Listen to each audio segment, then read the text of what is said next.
Chacun de nous se doit d'intégrer ceci.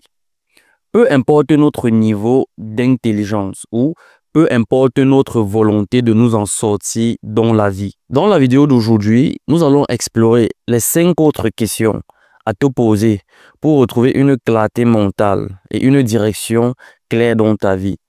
Si tu n'as pas encore regardé la première partie de cette vidéo, je t'invite à le faire car elle pose les bases pour mieux comprendre pourquoi tu te sens perdu et confus. Sans plus tarder, passons rapidement à la 6e question de notre série. Question numéro 6. Qu'est-ce que je ferais si l'argent n'était pas un problème? Qu'est-ce que je ferais si l'argent n'était pas un problème? Nous avons souvent tendance à structurer nos vies en fonction de la nécessité financière. Et rien de plus normal que ça.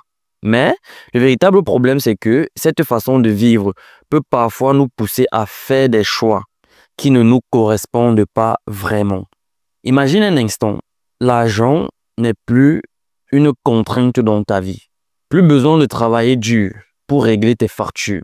C'est-à-dire, tu ne subis plus aucune pression financière. Que ferais-tu de tes journées? Dans quel domaine passerais-tu ton temps sans jamais te lasser? Quelles activités te procureraient une réelle satisfaction, même si elles ne te rapportaient rien? Quel projet ou quelle cause te tiendrait tellement à cœur que tu continuerais à y consacrer du temps, peu importe les circonstances?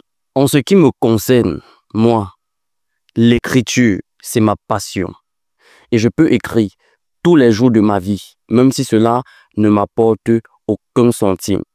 D'ailleurs, j'ai écrit ce livre sur la procrastination, dans lequel je partage des stratégies concrètes et efficaces pour t'aider à résoudre ce problème et enfin retrouver ta discipline.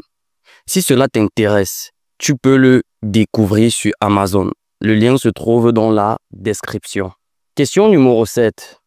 Ai-je des attentes irréalistes qui me mettent souvent sous pression? Ai-je des attentes irréalistes qui me mettent souvent sous pression? Très souvent, sans même nous en rendre compte, nous nous imposons des standards inatteignables. Nous voulons aller vite, tout réussir du premier coup, atteindre un niveau d'excellence instantanément. Et lorsque la vie ne suit pas nos attentes, la frustration et le découragement prennent immédiatement le dessus. Je te parle en toute connaissance de cause. Pendant longtemps, j'ai moi-même placé la barre très haute dans ma vie. Je m'attendais à une progression rapide. Résultat, stress constant, insatisfaction et ce sentiment de ne jamais en faire assez. Le véritable problème, c'est que la plupart des gens confondent souvent ambition et perfectionnisme. Alors, voici une question fondamentale à te poser. Suis-je trop dur avec moi-même? Suis-je trop dur avec moi-même? Est-ce que mes objectifs sont réalistes au vu de ma situation actuelle? Est-ce que je me laisse le temps d'apprendre, d'échouer et d'évoluer progressivement? J'insiste sur le mot progressivement. Est-ce que je célèbre mes petites victoires ou alors est-ce que je me focalise uniquement sur ce qui ne fonctionne pas dans ma vie? Il est essentiel de savoir que la curiosité, la patience et la constance valent mieux que l'illusion de la perfection. Question numéro 8. Qu'est-ce que j'aimerais que les gens me disent merci d'avoir fait pour eux? Qu'est-ce que j'aimerais que les gens me disent merci d'avoir fait pour eux? Ce pourquoi nous voulons être connus et appréciés cache souvent ce qui donne du sens à notre vie. Ce n'est pas seulement une question d'ego ou de validation extérieure, mais c'est un indice puissant sur ce qui nous anime vraiment. Alors, pose-toi la question suivante. Quel impact aimerais-je avoir dans le monde? Quel problème aimerais-tu résoudre autour de toi? En quoi aimerais-tu améliorer la vie des autres? Qu'aimerais-tu qu'on retienne de toi, même après ton passage sur cette terre? Quand je parle du monde, je ne parle pas forcément d'une grande révolution planétaire. Je parle surtout de ta famille, ton entourage, ta communauté, etc. Car parfois, changer une seule vie est plus significatif que vouloir transformer le monde entier. Question numéro 9. De quoi ai-je vraiment besoin pour me sentir aligné avec moi-même? De quoi ai-je vraiment besoin pour me sentir aligné avec moi-même?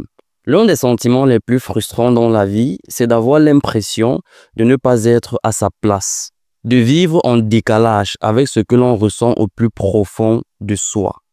Et ce sentiment de désalignement peut être causé par de nombreux facteurs. Un travail qui ne correspond pas à tes valeurs et à tes aspirations. Des relations qui ne te nourrissent pas émotionnellement. Un mode de vie qui ne respecte pas ton bien-être mental, physique, psychologique et spirituel. Un manque de clarté mentale sur tes réels désirs et ambitions. Mais la vraie question à se poser est la suivante.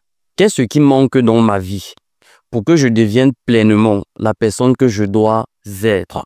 Qu'est-ce qui manque dans ma vie pour que je devienne pleinement la personne que je dois être? Question numéro 10. Qui pourrait m'aider ou me conseiller dans cette période? Qui pourrait m'aider ou me conseiller dans cette période? Nous vivons malheureusement dans une société qui glorifie de plus en plus l'indépendance, la réussite individuelle et l'idée selon laquelle nous devons trouver toutes les réponses seules.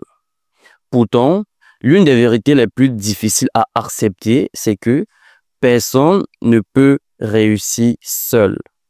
Personne n'a jamais réussi seul. Est-ce que tu sais qu'un simple échange avec quelqu'un peut transformer ta perception d'une situation, te donner un déclic que tu n'aurais jamais eu seul, t'apporter une solution en quelques minutes à un problème que tu traînes depuis des mois et parfois depuis des années? Alors, pose-toi la question suivante. Qui dans mon entourage ou au-delà pourrait m'aider à voir plus clair? Un mentor, c'est-à-dire une personne qui a déjà accompli ce que tu souhaites faire et qui peut te guider. Un ami, c'est-à-dire quelqu'un qui voit le meilleur en toi et qui t'encourage à avancer. Pourquoi pas une communauté de personnes motivées?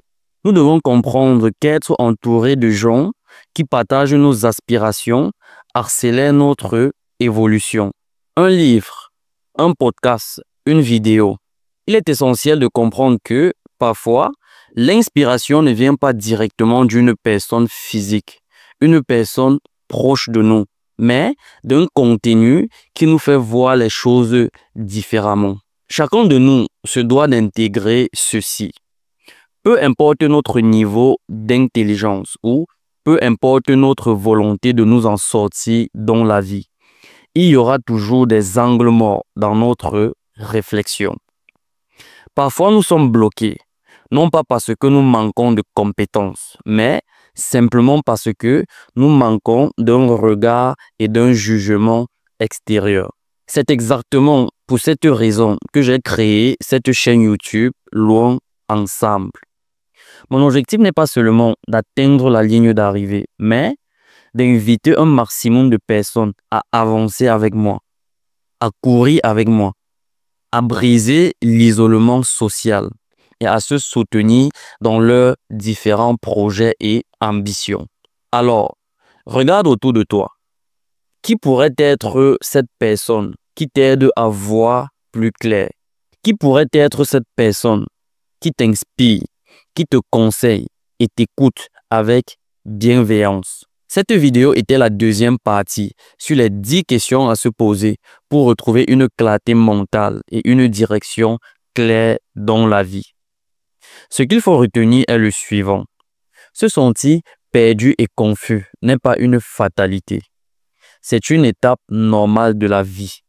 C'est une phase de transition que la plupart des personnes accomplies ont traversée avant de trouver leur chemin. Ce qui fait la différence, ce n'est pas le fait d'être perdu, mais ce que nous décidons d'en faire. Si cette vidéo t'a été utile, like et abonne-toi. Merci d'être resté jusqu'à la fin et surtout, prends soin de toi.